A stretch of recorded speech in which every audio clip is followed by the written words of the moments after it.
Hello, welcome to the queue for the U.S. Turn 1 in Operation Giggles. And when I do the recap, I was going to do like maybe a contest to see if you guys could figure out the nickname of one of the players in this game that is nicknamed Giggles. But he spilled the beans on Turn 1, and Japan mentioned him by name on Turn 3. So that thought is gone. But here is the U.S. purchase. So grab a chair and enjoy the next 35 minutes of American neutrality. And then I'll get on to about 5 minutes of China action. Actually, it's probably 35 seconds, but $52, 4 on tech.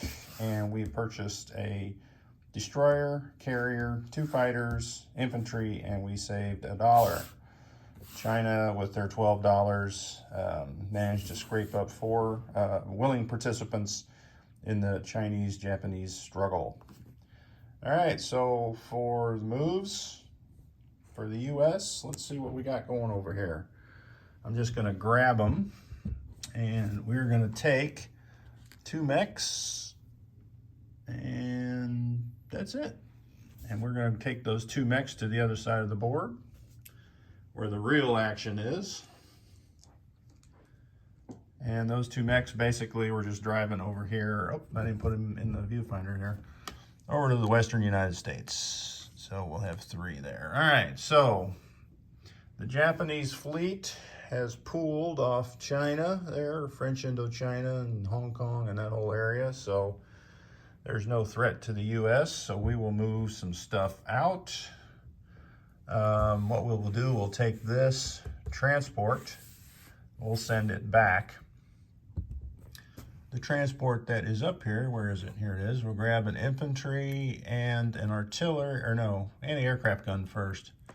I'm sure I won't be in the war. And we will come down here to Hawaii and land all those dudes there. There's the ships. So we will also bring all the ships except that destroyer down. So the carrier with the 2, or the fighter and the TAC, another cruiser, a battleship. So that will stay there. We have setting out from the Philippines at a naval base. They will go, let's see, 1, 2, 3 out here into Sea Zone 23. And the fighter from the Philippines can only reach Guam, is that right? 1, 2, 3, 4, 5. Yes. So Guam is it. You know, if I was real risky, I could put my carrier there and catch him.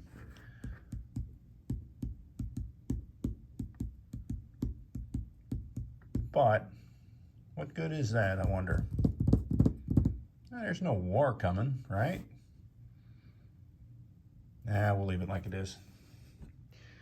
Just a thought. All right, so that's it for the U.S. turn. So it wasn't quite 35 minutes, and it wasn't 35 seconds either. So on the East Coast, I've got a destroyer, a carrier, a fighter, and a infantry. And we will put the infantry and fighter on Eastern United States, and in Sea Zone 101 will go the carrier and the destroyer. All right, on the far side of the map, all we have is a fighter, and he will come over here to San Francisco. All right, that is it for the USA. So they get their original money back, plus they saved 1. So that means when I buy tech next turn, I will have $49 to spend. All right, as I said before, China, 4 dudes. Let's see what we got up here in China. We're gonna have these 2 slobs come down from Quichao, and 1 chump on a horse from Senshi, and the Flying Tiger, which will be said with reverence. All right, so that's it on Yunnan. So let's get some dice, move some British ships. I'll remember they're there, right? All right, so for China, we have a fighter, we have a cavalry, and we have 2 infantry. And we're going at an infantry and artillery for Japan. We get 1 hit. So we will remove the infantry out of Japan, Yunnan. Japan having 2 2s gets 1 back. So we will lose an infantry. So round 2, we took an infantry off. Uh-oh. All right, Japan having 1 artillery left. Well, it didn't matter. All right, round 3. 2 hits. Could have had that the first time. I think Joe mentioned that you always get, on the last round of combat, an overkill. All right, Japan fires back and they get a hit. So we'll lose the cavalry because the infantry there defends at 2. I think everyone knows that. So let's get stuff out of the way. All right, let me put those British ships back. All right, so in China, we got our fighter there that went 1. And yeah. He could come over with all those planes, couldn't he? Yeah. Okay, let's back up there. We're going to back up here. And the fighter will come back here to Szechuan. All right, so I've got 4 willing participants on the front line. We're going to put 2 in Szechuan just because I want to. 2 in Sensei. All right, so let's see. 1, 2, 3. Yep, 1, 2, 3. Yep. All right, that will be it for China. Let's go over the money.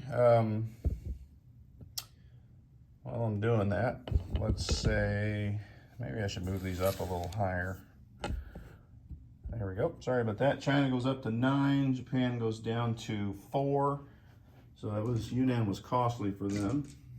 So we're going to give China, I got to take that 10 away. They're going to have a total of $9 for their income. And they have the Burma Road, so another 6. That'll give a whopping 15 for next turn. And they will enjoy spending it, at least until Russia and Britain can get in there and help me. All right, let's look at where our forces are. You know what? The whole idea here was to slide everything up. I'm sure that everyone will be okay with that, being as I'm neutral and I'm not in the war for 6 more turns. All right, so in Washington, or Eastern United States, 2 fighters, 2 anti-aircraft, 1 mech, 1 artillery, 1 strategic bomber, 1 armor, 3 infantry, C-Zone 101, transport, cruiser, carrier, and a destroyer. And we come across the board. Philippines, 2 infantry, Guam, 1 fighter, C-Zone 23, destroyer, and a submarine. C-Zone 26, we've got a carrier, fighter, tactical, battleship, 2 cruisers, 1 destroyer, 1 transport, 1 submarine. On Hawaiian Islands, 3 infantry, 1 anti-aircraft, 2 fighters, and up in the north, C-Zone 10, we have a destroyer and a transport. In western United States, 2 infantry, 3 mechs, 1, oh, I said that wrong. It's 2 fighters, 3 mechs, 1 infantry, 1 artillery, and 1 anti-aircraft gun. And for our good folks here in China, we've got 1 in Yunnan, 2 in Szechuan. I don't know what that is. Saikang, 4, 6, and a Flying Tiger in Sensei, 2 cavalry, and 5 infantry. And that is the end of the U.S.-China turn. Up next will be Britain.